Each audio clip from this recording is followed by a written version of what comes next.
Accessing the dip switches within MAME is pretty easy to be able to set. Can't really set any higher than that. I had to go up and down. Yeah, there we go. So very hard as high as it's going to go.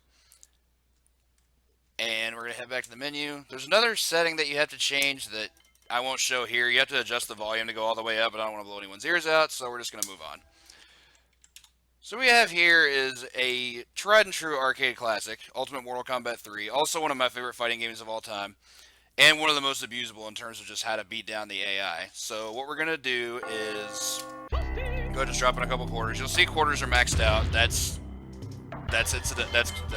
completely on purpose. We're going to go ahead and pick Smoke, best character for strats in the arcade tower. And time will start when I pick the tower, so we'll go ahead and go with 3, 2, 1. Hang on 1 second, everybody.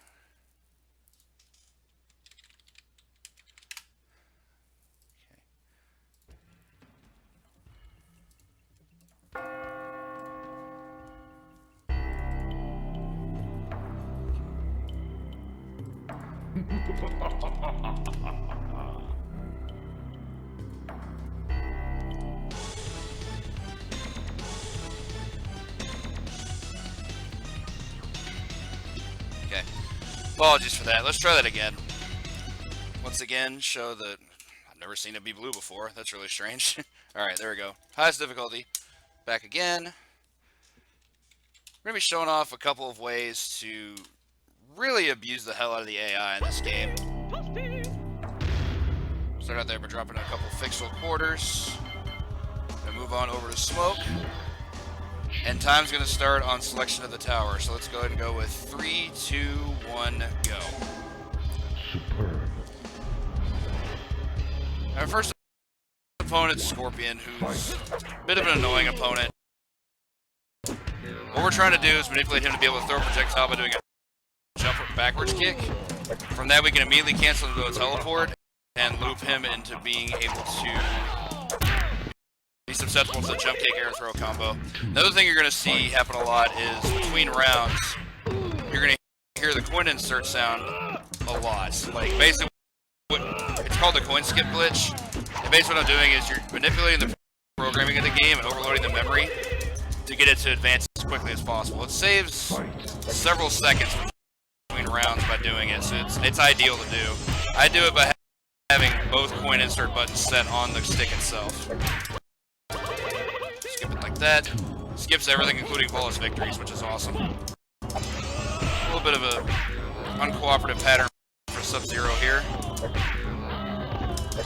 Teleport kick again. We don't finish off with any deaths or anything or fatalities. You just kind of have to hit them. Saves the most time. Some of the females have a bit of annoying hitboxes in this game. Sometimes when you knock them up, you have to like almost frame perfect the jump kick into air throw input. Otherwise, it'll miss because the jump kick does knock them really far away.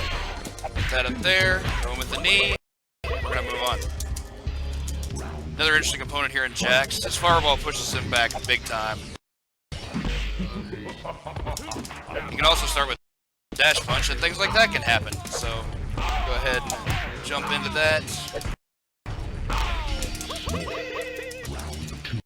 Not too much bad luck. It's not great luck either. The reason the fireball pushback is annoying is because it pushes him to the corner, and you don't want that. We still managed to catch him with the spear for the finish. Now, I'll be completely honest, while I used to have the world record in this game, it was actually broken earlier this week with a better strat by a runner named D. Wednesday. Great runner of this game out of Europe. I believe he's out of the UK, but I'm not 100% certain off the top of my head. Anyway, he incorporates a very similar strat that looks about the same, but it incorporates one very key factor, and that's that at the start, or when he launches with teleport, he does a run cancel into a high punch, which is really close to frame perfect. I haven't been able to get it consistently, so for practice runs I've just been sticking with my other strat, just hoping for the best. Worked out for the most part. Smoke's also another annoying opponent just because Spear is so fast, much like in Scorpion's case. Liu Kang is probably the hardest non-boss opponent in the game, because his fireball goes low and it can catch or teleport. If you can manipulate him to throw the high one, all the better. Pretty cooperative Liu Kang fight there. Move on to the next one. Ideally, you want to do kick at the very peak of your jump against him to get him to throw the high one.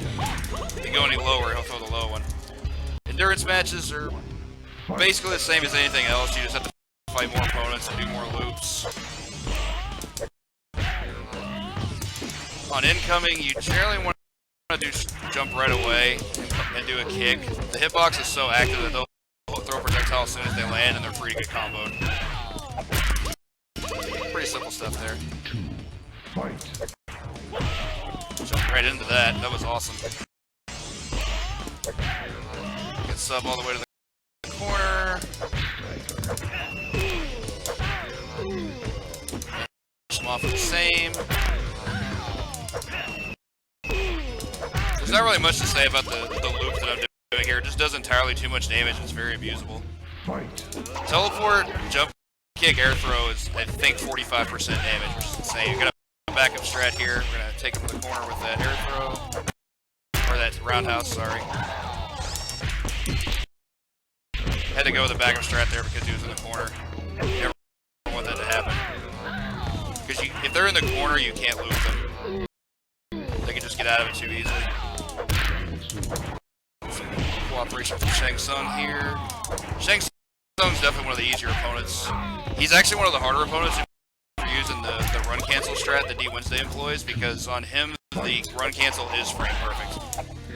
Very, very hard to do. A bit of an easier Scorpion fight here since we connected that. Slam him. This is new. Yeah, I'm not used to this at all. Had to go with a backup strat there, and we still flunked it. Ugh. That's why you don't want to get caught in the corners. There's no bueno. Now here's where things are going to get really different. Starting Motaro fight, we're actually going to switch characters to Human Smoke, who's the only character in the game that can do this. Smoke can actually switch over to this. So against Motaro, who's the RNG machine of this game, the goal is you want to push him to the corner so you can infinite him just like this. Sometimes it's not an infinite though, as you just saw. See if we can manipulate him to punch. We did not. Ugh. Sometimes bad things like this happen. Skip ahead. Yeah, Motaro's just a jerk. Not really much you can do about him if he just wants to stand there and block the whole time or throw fireballs. That's the worst case scenario. Managed to trade with the sweep there. See if we can loop him in the corner. Perfect corner loop there. Good stuff. Against Khan, last hit on him is going to be time in the second round. But really the strat is you delay the uppercut and then throw the spear and do it again. Pretty simple stuff. Very basic loop. Not much to say here. Okay, good round there. Move on to the second round. Once again, time's going to be, I'll call time as soon as he gets hit. For the last hit when it starts flashing, and my apologies to anyone with epilepsy. So we can maintain this here. Jeez. Time. Gonna finish that off, and Khan's gonna do his big green explosion thingy, and the Solnado, and game. That's UMK3 in a nutshell. A lot of people say the MK series is incredibly hard as a